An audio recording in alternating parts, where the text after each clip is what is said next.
Top 5 Scary Stories. Number 1. The Death of Elisa Lam. Elisa Lam was last seen on January 31, 2013 in the lobby of the Cecil Hotel in downtown Los Angeles. She was vacationing through the West Coast, documenting the trip on her blog, and checking in with her parents every day. On January 31, those calls stopped. Lam had vanished.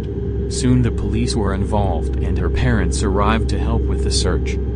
They had nothing. That February, LAPD released elevator surveillance footage of Lam before her disappearance.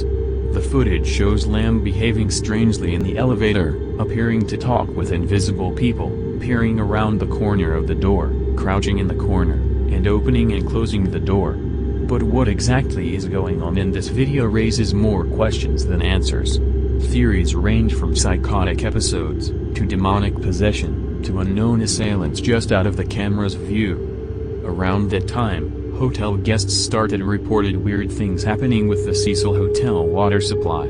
As CNN reports, "The shower was awful," said Sabina Ba, who spent 8 days there during the investigation. "When you turned the tap on, the water was coming black first for 2 seconds and then it was going back to normal.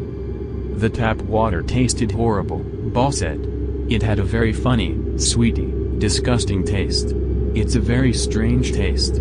I can barely describe it. But for a week, they never complained. We never thought anything of it," she said. "We thought it was just the way it was here."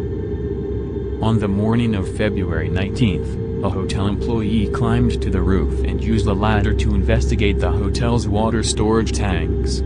That's where authorities found the decomposing, naked body of Lam, whose personal items were found nearby. After an autopsy, her death was labeled accidental. NBC Los Angeles reported at the time about the strange circumstances in the hotel's past. The tank has a metal latch that can be opened, but authorities said access to the roof is secured with an alarm and lock. The single-room occupancy hotel has an unusual history. Night Stalker Richard Ramirez, who was found guilty of 14 slayings in the 1980s, lived on the 14th floor for several months in 1985. And international serial killer Jack Otterweger is suspected of murdering 3 prostitutes during the time he lived there in 1991. He killed himself in jail in 1994. In 1962, a female occupant jumped out of one of the hotel's windows, killing herself and a pedestrian on whom she landed. In February 2021, a Netflix doc called Crime Scene: The Vanishing at the Cecil Hotel explored Elisa's tragic case and the history of the cursed Cecil Hotel.